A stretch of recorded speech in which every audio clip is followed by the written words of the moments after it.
नमस्कार, मैं हूं मनोज चतुर्वेदी और आप हैं नेशन भारत के साथ।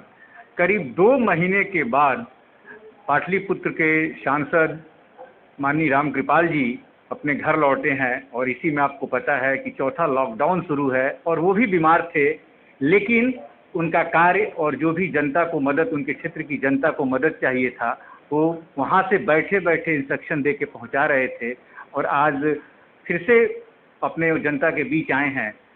हम उनसे कोई सवाल करते हैं कि 2 महीने में उन्होंने क्या क्या किया और जनता को कितना फ़ायदा दिल्ली में बैठकर पहुंचाया उन्होंने, खुद उन्हीं से पूछते हैं।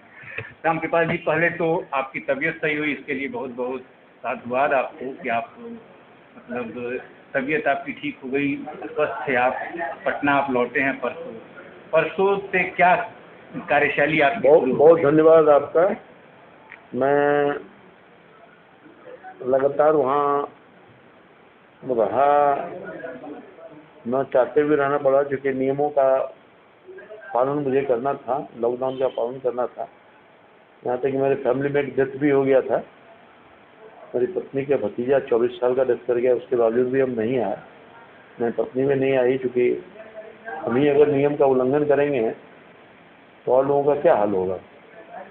मैं उसका अनुपालन किया, मगर जब राजधानी एक्सप्रेस प्रारंभ हुआ तो हम लोग को परमिशन मिला आने का, तो परसों मैं लौटा हूँ और परसों से मैं लगा हूँ, लोग आना प्रारंभ कर दिए हैं। और उनकी समस्या तो मैं सुनता रहा, दिल्ली में रहकर भी हर दिन कोई 500 फ़ोन जरूर आता था। और ख़ास तौर पर वो जो लॉकडाउन में फंसे हुए हमारे पाटलिपुत्र की जनता हो या बिहार के अन्य जगहों पर रहने वाली जनता अति परेशान थी। अपने परेशानी को शेयर करते थे, मैं उसको दूर करने का प्रयास करता रहा।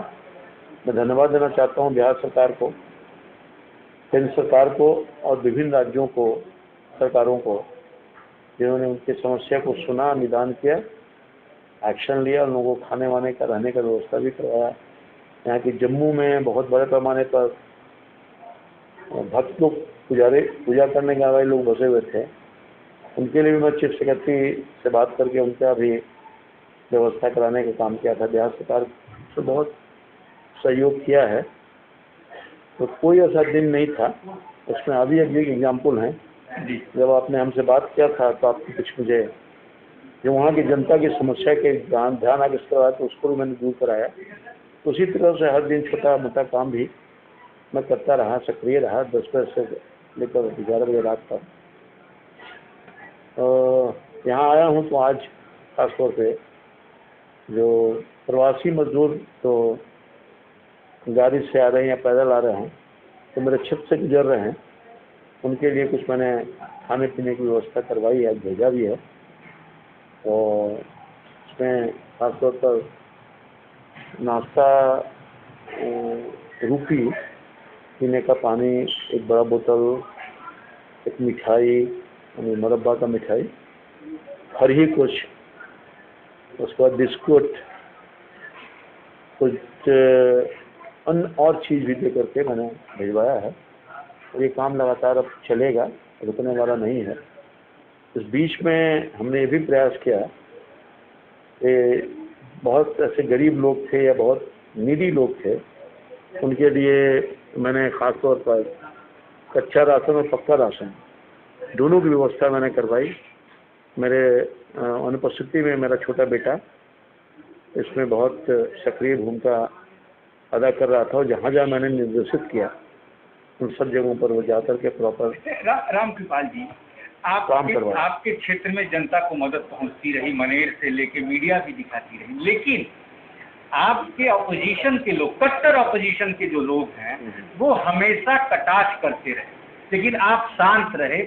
2-3-4 दिन पहले आपका सिर्फ एक बयान सामने आया कि मैं नाम नहीं लूंगा, लेकिन आपने नाम लेकर भी कहा कि वो लोगों को और कोई काम नहीं है, मदद पहुंचती भी है, उस पर भी क्रिटिसाइज करते हैं। तो आखिर ऐसा क्यों? क्योंकि मेरे जीवन का लंबा काल हो गया, राजनीतिक जीवन का 40-42 साल से मैं सार्वजनिक जीवन में हूँ। पटना की जनता का बहुत आशीर्वाद मिला है हमको, और उसी ताकत के बल पर आज भी मैं सांसद हूँ। मैं आभारी हूँ अपनी जनता का। हर तबका, हर वर्ग के लोगों ने बहुत प्यार स्नेह किया है। मेरे से एक छोटे किसान का बेटा हूँ, मैं कोई भेदभाव नहीं किया।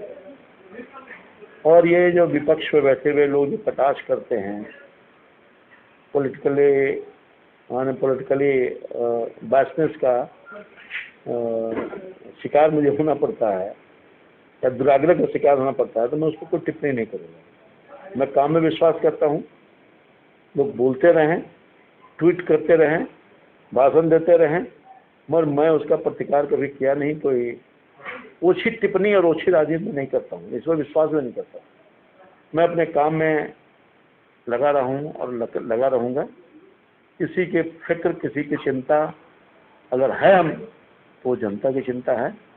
और निष्ठापूर्वक, ईमानदारी पूर्वक काम करते रहे हैं और वही कारण है सफलता हमें मिलती रही है, जनता का आशीर्वाद मिलता रहा है। एक सवाल आपसे और करेंगे, इस लॉकडाउन के पीरियड में और इस महामारी के पीरियड में आपके संसदीय क्षेत्र की जनता को जो टीम अभिमन्यु, और आपने अभी जो छोटे बेटे का होने का एक जिक्र किया, तो क्या कहीं आपका इरादा अगली विधानसभा में अभिमन्यु को उतारने का तो नहीं? बड़ा क्लियर जवाब लेकिन दीजिएगा, ये सुन के खबरें छन के लेकिन आ रही हैं। मैं इस पर कोई खास टिप्पणी नहीं करना चाहता। वक्त का इंतजार करिए, सामने सब कुछ आ जाएगा। तो ये थे माननीय रामकृपाल यादव जी, भारतीय जनता पार्टी के पाटलिपुत्र से सांसद, पूर्व में मंत्री भी रह चुके हैं।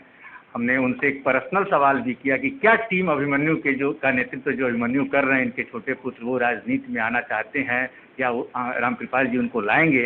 रामकृपाल जी ने सीधा सीधा कहा कि वक्त का इंतजार कीजिए, समय सब कुछ बताएगा और जनता चाहेगी तो अभिमन्यु जरूर राजनीति में आएंगे। मैं मनोज चतुर्वेदी, स्टूडियो आपको वापस ले जाता हूँ।